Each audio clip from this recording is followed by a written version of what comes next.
up, guys? It's your boy, Barca Boy 103. Today we're going to be doing the match analysis from the match yesterday between Barcelona and Brest, where Barcelona did pick up a comfortable 3-0 win, but most importantly, 3 more points in the Champions League. We're going to take a look at some of the key stats from this match, analyze the players' individual performances and team performances, while also discussing 5 key things that we did learn from this game. But before we get into it, make sure you guys smash that like button down below. Let's try to get to 200 likes on this video. It would be very much appreciated. Also, if you are new, make sure you subscribe down below if you haven't already, and let's get into it.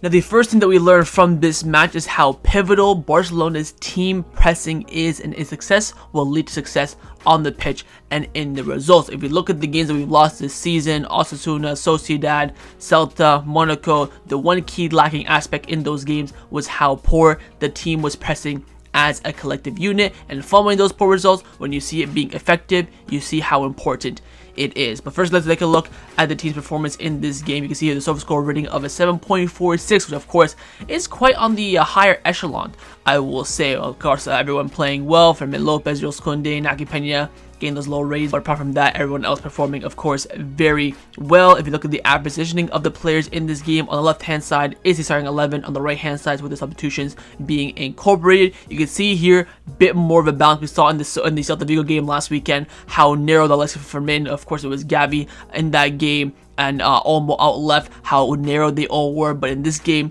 there's a bit more depth. Of course, I love the fact that Kounde and Gerard holding the width, with their ass positioning being in the opponent's half and not in our own half as well. And you can see Fermin Lopez, despite him not being a natural winger, holding the width a little bit. You can see it's kind of like when Lamin's on the right and Raphinha's on the left. Raphinha's the one tucking inside, Lamine Yamal's kind of blowing out wide. But in this scenario, it's switched with Fermin Lopez trying his best to hold the width, with him being, of course, an attacking midfielder, and Raphinha doing his left wing role basically on the right hand side. And with the subs coming in, nothing really changed there. Now, if you look at the stats from this game, Barcelona did have 76% of the possession, 2.98 XG, 5 big chances created, 19 shots in total, 4 corner kicks, 8 fouls, 774 passes attempted, 21 tackles, 18 free kicks, no yellow cards. Now, of those 19 shots, you can see on the shot graphic there where those shots are coming in. A lot of them inside the box, not too many outside. I think the one on the left was the Fermin chance, the one on the right was probably the Raphinha free kick. Out of 19 shots, 8 of them were on target, 4 of them were off target, 7 were blocked, 15 inside the box,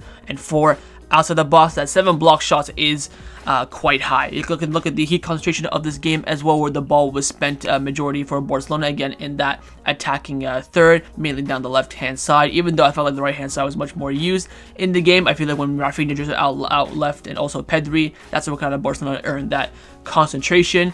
We also had 2 big chances scored in this game, 3 big chances missed. Probably all 3 Fermin chances, if we're being honest. 1 through ball, 49 touches in the penalty area, and 4 fouls. We had 4 fouls in the final third. Then look at the concentration where the ball was spent in this game. You can see half the ball was spent 49% in the half, with 35% being in the Brest half, and then 16% in the Barcelona half. That's for, of course, 16% for Barcelona, quite low. We want to keep it that way. And of the 774 passes attempted in this game, we completed 691, 20 throw-ins, 88 final entry passes. You can see here the final entry, final third phase as well, 74% success rate. Long ball, 72% success rate.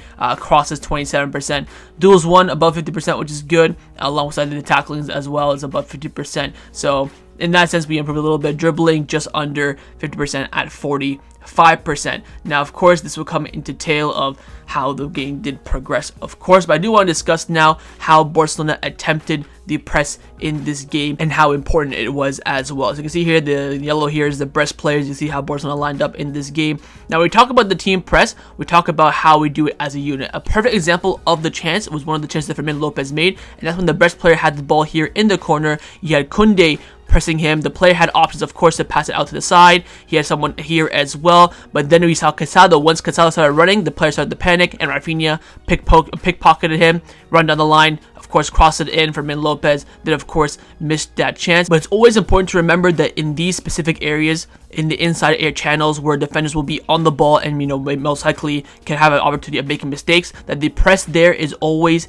as a unit. We see Dani Olmo as well drifting on both sides to help with the press. Even when the ball is put long as well, Cubarsi and Inigo, our high lines are already up as well. Casado will always be here ready to win that second ball, whether Cubarsi heads it forward to Kounde, just heading it in a different direction. You always have Casado here to win the ball back. And then on the left hand side, it comes down a lot to really Fermin Lopez being the runner, the kind of dog to really press the players. And then when that ball comes over the top, depends on where Inigo heads it. Usually head it forward. Then it's quite difficult for the likes of Pedri and Dani Olmo to win that second ball, and you kind of hope that Gerard Martin is there to kind of pick up the pieces. So in these scenarios, it's always important to see how important the team press is, because when they press as a unit, it's of course very risky, but that's how Flick likes to play, high risk, high reward. And when that comes to fruition, you see the amount of chances they create. And also as well, in those spaces as well in the middle of the park, we won the ball back so many times in these games. We lose the ball, win the ball back quickly, and that's what Flick likes the most, the giga pressing, of course. That way you can suffocate your opponents and give them little to no chances to make, you know, decisions, and of course prevent counterattacks as well.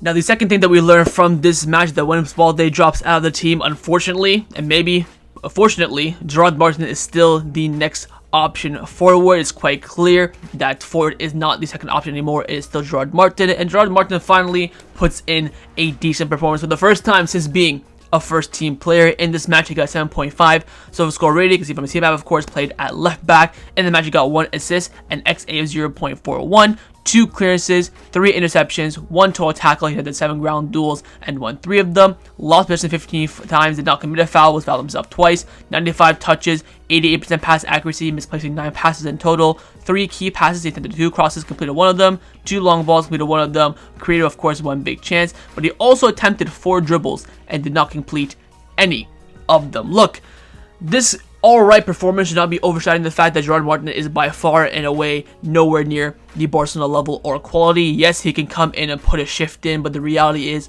Barcelona need much better. Look at the opponent as well in the stadium. It could have gone in different ways. If he does not get that assist, how highly would his performance been ranked? I think he put in a very average performance. Again, when you watch it with your eyes, he just did the safe things, moved the ball forward. Again, what you want to see from Barcelona fullback is making runs forward, creating chances. He, of course, completed no dribbles in this game. That one time he did run forward, he put a good crossing, of course, to Dani Olmo. And people always talked about that, oh, Gerard Martin's crossing is ridiculous. Even the people that I know that watch Barca Athletic religiously, that's all they told me about him last season. But we never see it, because he never makes any runs forward progressively. He, of course, was in a lot of space in this game, but never got found out by the likes of, you know, Pedri, Casado, Inigo, and Cubarsi, who were in possession in those times. But I still think there's a long way to go for me to see the turnaround of Inigo Martinez, but at least we know that he can somehow pull up at least a mid performance. I still would rather have Fort at left back quite clearly, but again, the favoritism, or you could say the trust that Flick is showing, is still very, very strong, despite stinker after stinker after stinker. Now he puts one good performance. I think it will take a miracle and quite some time, or maybe an injury, for Hansi Flick to drop Gerard Martin as the second choice option at left back. Let's just hope that he can grow from this kind of position after this good performance. Even Cubarsi and Pedri and Flick spoke about Gerard Martin after the game as well, said that yeah, he's got a lot of criticism, but it's nice to see him finally put in a good performance. The glazing needs to calm down. I mean, he has absolutely no future at this club. Again, the fan base already knows that he's quite below the level, so unless he, you know, improves at absolutely 360, there's no way he survives. It's just now getting by with him for the rest of the season. Now, the third thing that we learned in this game is the weapon of the ability of Cubarsi on the ball, and how he provides Barcelona an outlook that no other top team in Europe has. In this match, he got 7.6 score rating, also got the UEFA man of the match. Of course, in the 90 minutes, he played at a right center back position. He had 2 clearances, 2 tackles in total. He did 5 ground duels, won 2 of them, 8 aerial duels, and won 5. Only lost possession 6 times, committed 2 fouls, was never fouled himself. 120 touches, 96% pass accuracy, only misplacing 5 passes. He also attempted 15 long balls and completed 13 of them, only misplacing 2 of them. That is an unreal statistic. We saw Inigo Martinez doing that a lot in the first few games of the season. I was praising him for that, and I'm going to do the same thing here with Cubarsi. Look, was he a man of the match or not? That's a different question for a different day, but Cubarsi at center back, we all know his ability. Not only is he defensively good, but on the ball, he is absolutely nuts. We of course saw in the Celta Vigo game how poor he was on the ball. It was quite clearly it was an off day, and today we saw the reassurance of that. This man is, defending down the byline. He'll just ping the ball as it looks to the naked eye to us watching randomly, but just a perfect pass to Dani Olmo, a perfect pass to Pedri, a perfect pass to Raphinha down the line. It is just sensational. And the most important thing about his passing ability is the decision making, where sometimes in the game I would say, oh, look at the switch for Gerard Martin, like I talked about with Gerard Martin, never really got the ball in those switches, but Cubarsi maybe made it a bit comfortable, maybe didn't trust Gerard Martin, but I would say 9.5 out of 10, he always makes the right pass, and that's something that's very, very, very hard to teach, to learn, and to nurture. The fact that that's his natural ability to read the ball, read the game well, and of course complete that pass, it is an absolute cheat code. Having that at our disposal is only going to mean more positive, more movements for Barcelona, more transitions in the final third as well, progressive runs, and most importantly, counterattacks after recovering the ball from that team press in dangerous areas.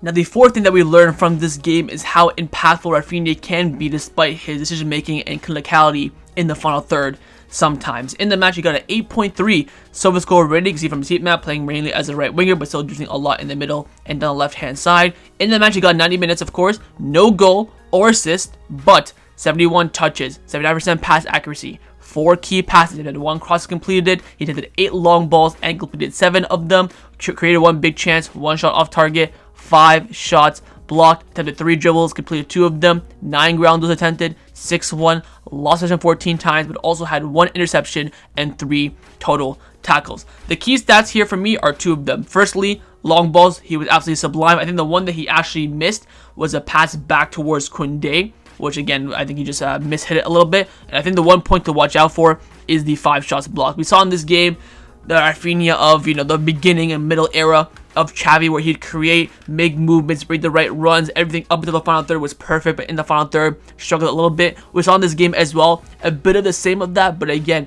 with those shots being blocked, if any of them were on target out of the 5, maybe let's say, for example, 2 of them were on target, they could have been goals because he got into really, really good areas and he made some good movements as well, but always that block came in last second. But we can see again, despite no goal or assist on paper, he's still making impacts in this Barcelona team. Again, the runs on and off the ball, his press off the ball is absolutely disgusting. It is crazy. He's the one putting the best defenders under pressure. More importantly, the best goalkeeper under pressure. He almost caught him out a few times in this game. And also as well, his decision making in build-up play. So when we're, picking up the ball down the right-hand side, Kounde finds him, always makes that right pass, whether it's inside to Olmo or Pedri, back out wide, they overlap to Kounde, in the middle to Lewandowski, always makes the right pass, and it's usually always 9 times out of 10, very decisive. But on the ball, when we, rely on him a lot in those tight areas, that's where Raphinha struggles. That's somewhere maybe he can try and improve a little bit, but still, without being impactful on the score sheet, he still is impactful for the team.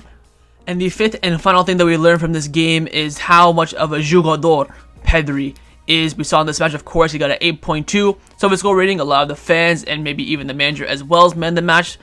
Played 88 minutes. Didn't get an assist, got a 0.31 expected assist. 112 touches, 90% pass accuracy, only misplacing 9 passes. He attempted 16 long balls and completed 12 of them. He attempted 4 dribbles and completed all 4. Attempted 14 ground duels and won 12 of them. Lost possession 12 times.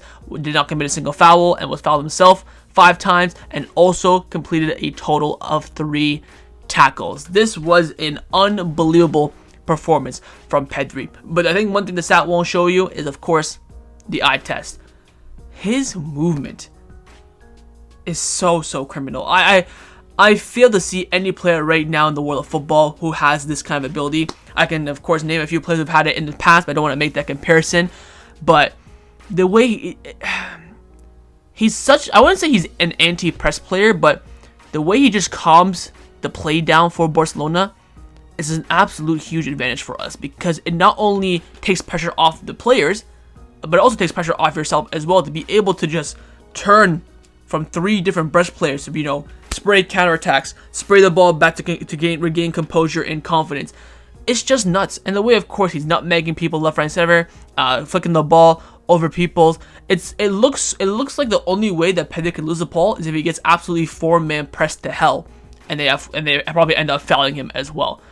It is just remarkable what this player can do for Barcelona. And we're finally seeing now for the first time since his first season at Barcelona, him being fully fit for the entire season and getting, continuity in the squad as well. My main criticism of Pedri over the past 2 years is not his ability on the pitch, it's how much he's not on the pitch. But we're now seeing this season how different it is. He really came out after the game praising a lot Hansi Flick's training method. He compared to Xavi a little bit, saying that I didn't really like Xavi's training sessions. Of course, we still train very hard, but it didn't really suit me. Flick's training sessions does. I don't know what that means, but probably get more about that in media leaks. But he's just so integral for this team. And most importantly, the final point I want to mention is where did Pedri play in this game? In the 8. In the position beside Casado. That is his on lockdown. I don't want to see Pedri in the 10, on the left-hand side, on the right, in the middle. That is his position. You look at all of every single game this year where he was not in that position, he dropped, an average performance. All his sublime, magical performances were in that 8 position. That is his position. That's where the team shines the most. That's where Pedri shines the most. Should not and cannot be taken out of that position.